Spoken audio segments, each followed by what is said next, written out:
السلام علیکم ورحمۃ اللہ وبرکاتہ۔ الحمدللہ رب العالمین والصلاة والسلام علی خاتم الانبیاء والمرسلین۔ آج ہماری گفتگو کا موضوع آسان ترین اور مختصر تجوید القرآن کورس کا سبق نمبر 37 کا پہلا حصہ ہے۔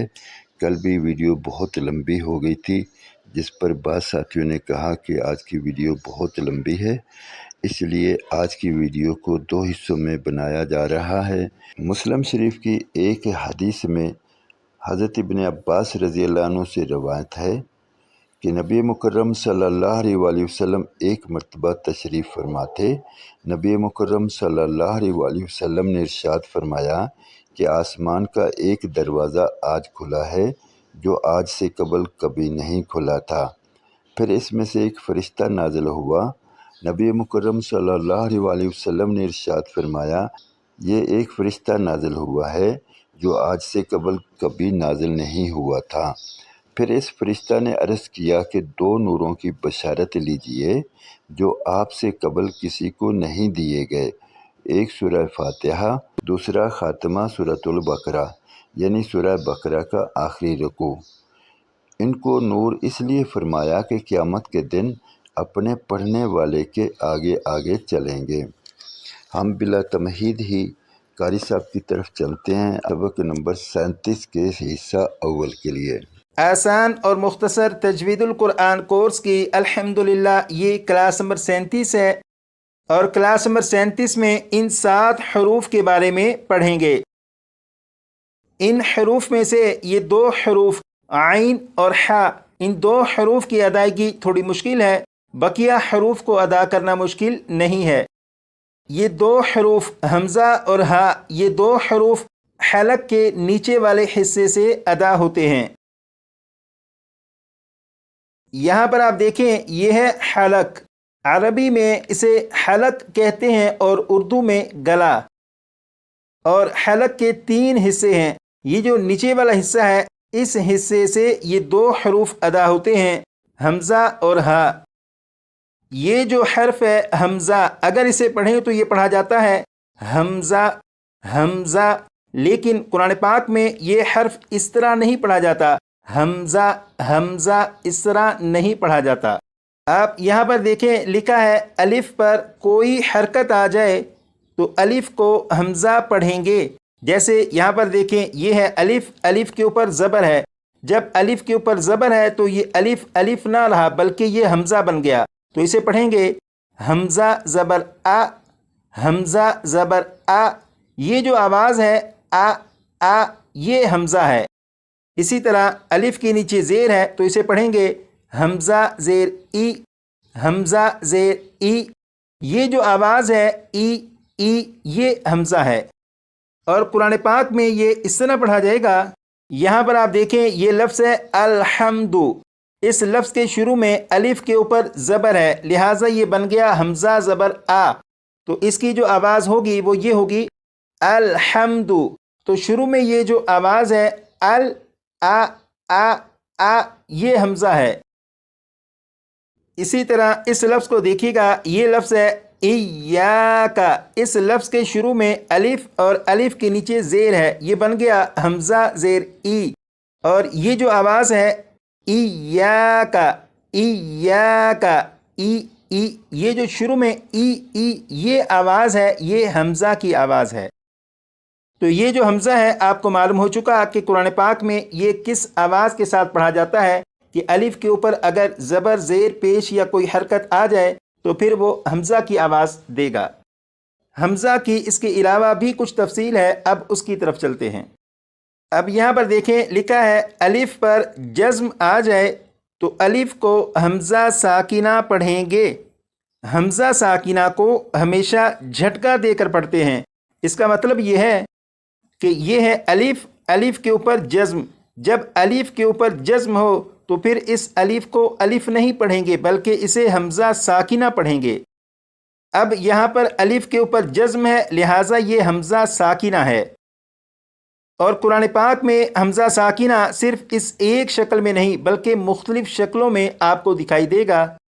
جیسے یہاں پر آپ دیکھیں یہ ہے الف، الف کے اوپر جزم ہے تو یہ بھی حمزہ ساکنہ، یہاں پر یہ حمزہ ہے، حمزہ کے اوپر جزم ہے یہ بھی حمزہ ساکنہ، یہاں پر الف، الف کے اوپر حمزہ اور جزم یہ بھی حمزہ ساکنہ، یہاں پر واو، واو کے اوپر حمزہ اور جزم یہ بھی حمزہ ساکنہ، یہاں پر یا، یا کے اوپر حمزہ اور جزم یہ بھی حمزہ ساکنہ ہے۔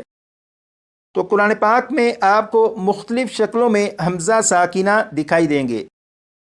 یہ 5 الفاظ لکھے ہیں، ان 5 الفاظ میں حمزہ ساکنہ کی یہ 5 مثالیں موجود ہیں۔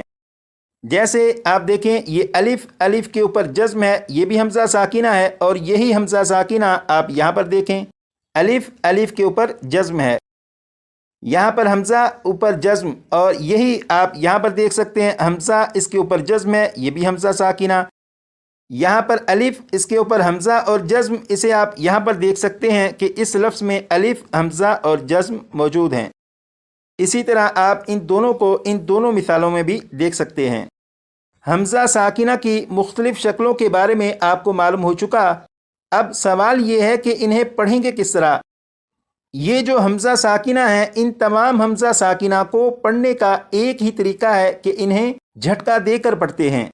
جیسے یہ لفظ ہے اسے پڑھیں گے مأکول، مأکول، تو یہ جو شروع میں آواز ہے م، یہ جھٹکا دے کر پڑھا۔ اسی طرح یہ لفظ ہے بئسا، بئسا، شروع میں یہ جو آواز ہے ب، یہ جھٹکا دے کر پڑھا۔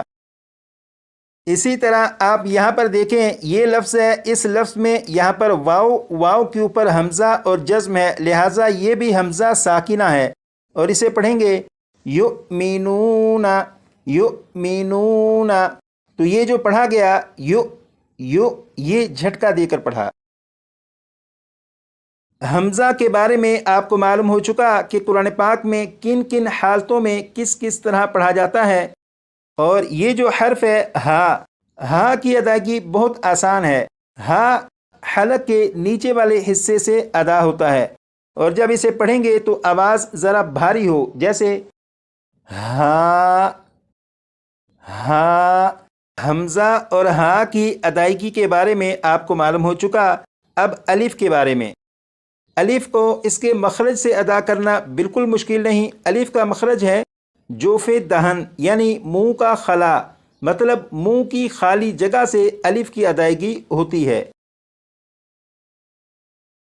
اب یہاں پر دیکھیں یہ ہے الف، الف سے پہلے زبر ہے، اور آپ کو معلوم ہے الف سے پہلے زبر ہو تو الف مدہ ہوگا، اور الف مدہ کو ایک الف کے برابر کھینچ کے پڑھتے ہیں، اور اس لفظ کو پڑھیں گے ہاذا، ہاذا، تو ذال کو ایک الف کے برابر جو کھینچ کر پڑھا گیا ذا، اور اس میں یہ جو آواز ہے ذا، آ، یہ الف مدہ ہے اور اپنے مخرج سے الف ادا ہو رہا ہے۔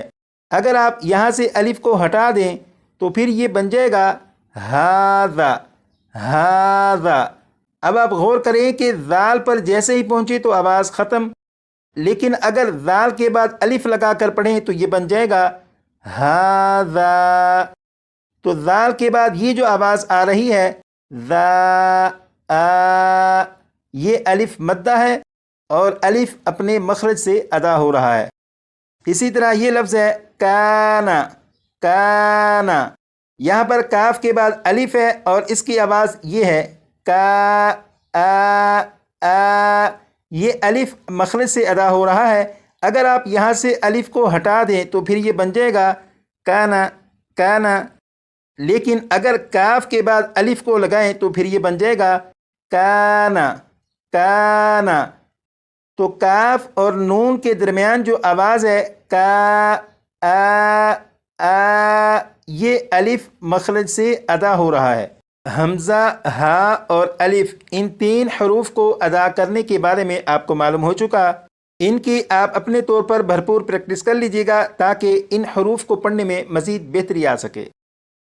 گزارش ہے کہ جیسا قاری صاحب اکثر فرماتے ہیں کہ روزانہ کے سبق کو کم از کم 25-30 مرتبہ پڑھ لیا جائے، اور سابقہ اسباق کو بھی 10-15 مرتبہ پڑھ لینا چاہیے، تاکہ تجوید اور ترتیل کے تمام قواعد ہمیں ازبر یاد ہو جائیں۔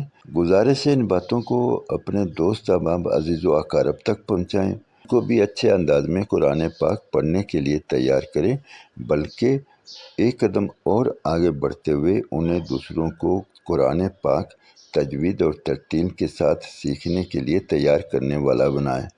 اللہ رب العزت مجھے، آپ کو اور ہم سب کو عمل کی توفیق عطا فرمائے۔ اب تک کے لیے اتنا ہی، انشاءاللہ ملتے ہیں اگلی ویڈیو میں، تب تک کے لیے اللہ حافظ۔